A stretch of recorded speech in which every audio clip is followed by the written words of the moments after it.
Bonjour, dans cette capsule du calendrier de l'Avent, aujourd'hui, on va discuter de droits d'auteur et d'intelligence artificielle. Donc, évidemment, on va faire un parallèle avec plusieurs autres contenus qu'on a vus dans les capsules précédentes, mais on vient chercher vraiment le critère légal du guide de l'utilisation pédagogique, éthique et légale de l'intelligence artificielle générative.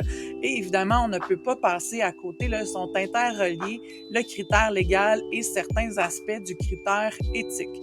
Donc, on va faire un retour là, sur ce qu'on a déjà vu parce que c'est indissociable, on n'a pas le choix d'en discuter là, dans le volet droit d'auteur. Donc, dans le critère légal de ce guide, on parle évidemment des renseignements sensibles, confidentiels et personnels qu'on fournit à une intelligence artificielle générative et on mentionne également de respecter les droits d'auteur relativement aux informations que je fournis à l'intelligence artificielle générative. Donc, vous savez que dans un système d'intelligence artificielle générative, il est possible de copier-coller des extraits d'œuvres d'ailleurs. Il est possible également de copier le texte d'un élève et de le placer dans l'intelligence artificielle générative. Il est aussi possible de prendre une image, de s'inspirer de cette image-là pour en produire une autre. Et aussi, par exemple, on peut placer un document PDF, une capture d'écran, etc. Mais dans tout ça, il ne faut pas oublier que c'est une intelligence artificielle générative et qu'il s'alimente en fait des données que nous lui fournissons. Donc, c'est là le côté droit d'auteur vient ressortir. Donc, c'est important de considérer le tout. Donc, je donne pas un cours approfondi dans cette capsule sur le droit d'auteur, mais le but est vraiment, l'intention de cette capsule, c'est de vous amener à réfléchir aux bonnes pratiques entourant le droit d'auteur et l'intelligence artificielle générative. Donc, on va tout d'abord s'entendre sur une définition du droit d'auteur. Je vais vous la lire telle quelle. Donc, elle provient de Wikipédia et je trouvais qu'elle était complète puisqu'on parlait du droit d'auteur. C'est l'ensemble des droits dont dispose un auteur et ses ayants droit. Donc, par exemple, une société de production sur ses œuvres originales, définissant notamment l'utilisation et la réutilisation de ses œuvres sous certaines conditions.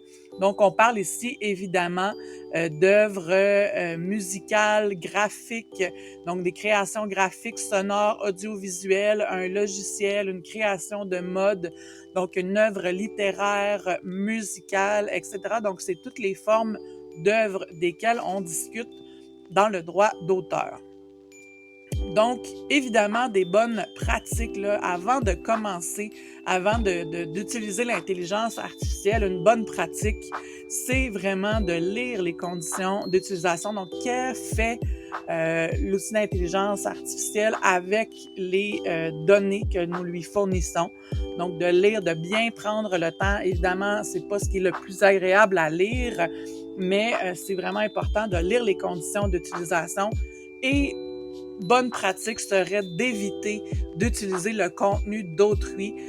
Donc, quand on utilise et même réfléchir à son contenu, son propre contenu à nous pour voir, quand on dit de lire les conditions, qu'est-ce qu'il fera avec ces œuvres-là que je vais placer, par exemple, à l'intérieur. Donc, on évite d'utiliser le contenu d'autrui et on se pose des questions quand c'est le temps d'utiliser notre contenu à nous.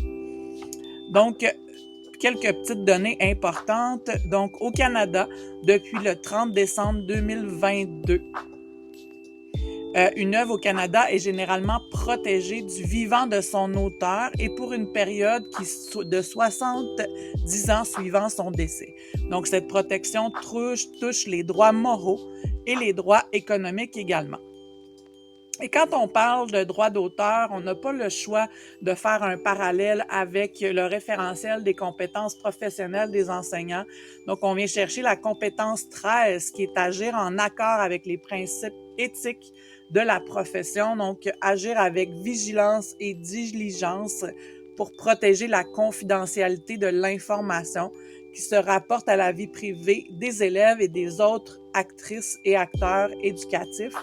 Et je vous parle de cette compétence-là puisque ici, c'est un élément très important en éducation avec l'intelligence artificielle générative puisque l'étudiant est le premier auteur, le premier titulaire des droits d'auteur de ce qu'il produit.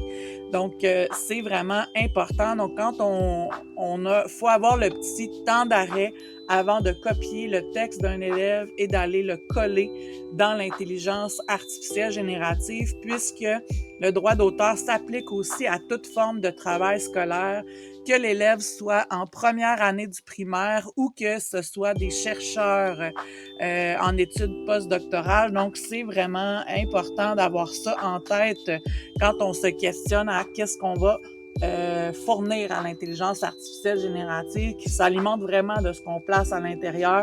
Donc, théoriquement, il faudrait demander le consentement aux élèves avant de l'utiliser dans l'intelligence artificielle. Et quand on parle du secteur jeune, la majorité de nos élèves ne sont pas en mesure de nous fournir le consentement. Donc, point de vue légal, c'est à considérer.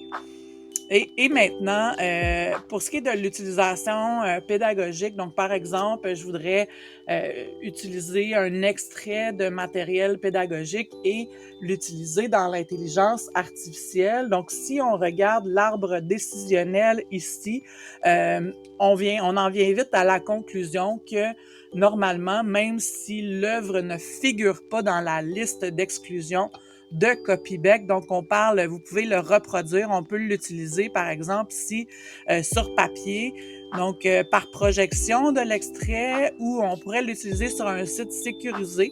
Mais là, on parle d'un site où il y aurait un mot de passe et un nom d'utilisateur, mais dans le cas où on fournit un extrait du guide pédagogique dans l'intelligence artificielle qui s'alimente de ces données-là, ce n'est pas mentionné et dans un courriel qui serait envoyé à un élève.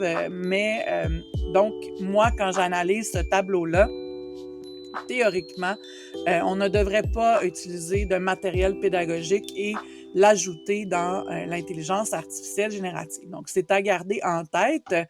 Et ici, je voulais vous parler là, de droits d'auteur et d'IA.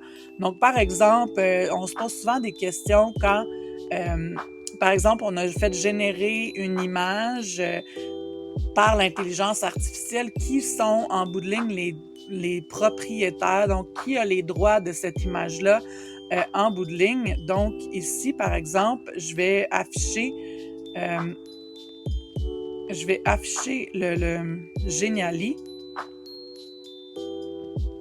Et on se pose la question, donc vous voyez l'image, je ne suis pas en mesure de l'afficher, mais le droit d'auteur et l'IA. Donc, on se pose des questions sur ce qu'on place à l'intérieur de l'IA, mais on se pose aussi des questions sur qui est l'auteur en bout de ligne de ce qui a été généré par l'intelligence artificielle. Donc, il y a deux volets à ça, le produit qu'on place à l'intérieur et le produit qui en ressort, qui est le propriétaire de cette œuvre-là, cette création-là. Donc, ici, par exemple, une création qui a été faite par l'intelligence artificielle et qu'il n'y aurait pas eu d'intervention humaine. Donc, théoriquement, la production n'a pas de droit. Donc, il n'y a pas eu de processus humain derrière. Donc, il n'y a pas de droit d'auteur ici.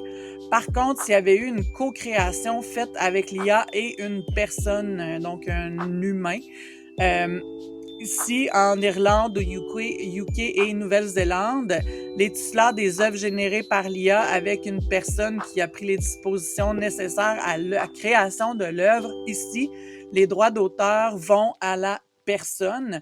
Mais par contre, au Canada, donc en mai 2024, là, donc ça date de mai 2024, ils sont conscients de la problématique. Il y a des consultations, donc on est en consultation et il y aura des décisions à venir. Donc, quand il y a l'intelligence artificielle et l'intervention de personnes humaines qui sont les propriétaires, donc au Canada, il n'y a pas de définition claire de qui est le propriétaire de tout ça. Donc, ce qui m'amène à vous parler d'une mise en situation. Donc, ici, par exemple, ça va amener à d'autres bonnes pratiques. Donc, par exemple, j'ai été invitée à écrire un chapitre dans un guide pédagogique et j'ai eu recours à différents outils d'IA pour générer des illustrations et aussi pour reformuler des paragraphes. Donc, est-ce que je dois citer les outils d'IA utilisés? Si oui, je le fais comment? Donc, ça m'amène, c'est pour ça que je vous disais quand on parle de droit d'auteur, donc on disait que il n'y avait pas de loi qui disait encore au Canada qui était le propriétaire. Par contre, on a le critère éthique là, qui vient ici et on parle de transparence. Donc, on veut être des modèles, on veut modéliser pour nos élèves, par exemple. Donc, si on a généré une image avec l'intelligence artificielle, on le sait très bien qu'il n'y a pas de droit. Par contre, on a le critère éthique là, de la transparence qui entre en jeu, en fait. Donc, Martin Peters a développé, vous connaissez probablement les licences Creative Commons. On saura vous en parler dans une autre capsule, mais il y a des logos là, qui a été développé pour mentionner que ça a été généré par l'intelligence artificielle. Donc, le premier logo, probablement pas nécessaire de l'utiliser là, quand on n'a pas recours à l'intelligence artificielle, mais les deux autres logos, on peut les afficher là, sous une image, sous un texte qui a été généré par l'IA, entre autres. Donc, ici, on pourrait utiliser ce logo-là qui indique que ça a été généré par l'intelligence artificielle et le AIA. Donc, ça a été aidé de l'intelligence artificielle. Donc, on voit qu'il y a des neurones humaines et aussi le côté intelligence artificielle qui a été impliqué. Donc, ça, c'est une façon d'être transparent et de mentionner qu'on a eu recours à une intelligence artificielle. Et encore là, il faut évaluer les contextes.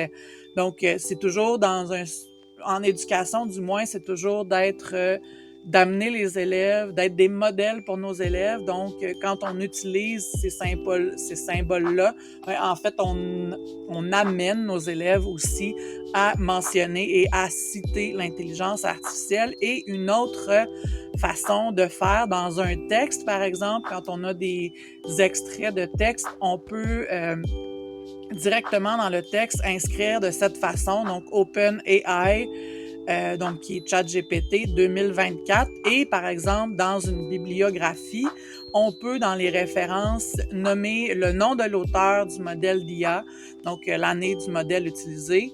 Donc ici, la compagnie là, qui a ChatGPT, par exemple, c'est OpenAI, donc l'année du modèle utilisé, donc c'est ChatGPT, donc avec la date là, qu'on l'a interrogé. Et ensuite, on met grand modèle multimodal et on met le lien du modèle ici là, dans notre bibliographie. Donc, aujourd'hui, le but, c'était vraiment de vous faire prendre conscience de certains éléments. Ce n'était pas une capsule sur la théorie du droit d'auteur, mais c'était pour vous amener à développer de bons réflexes et aussi à utiliser de bonnes pratiques quand on utilise l'intelligence artificielle générative. Donc, j'espère que ça pourra vous servir dans le futur. Je vous souhaite une belle fin de journée. Au revoir.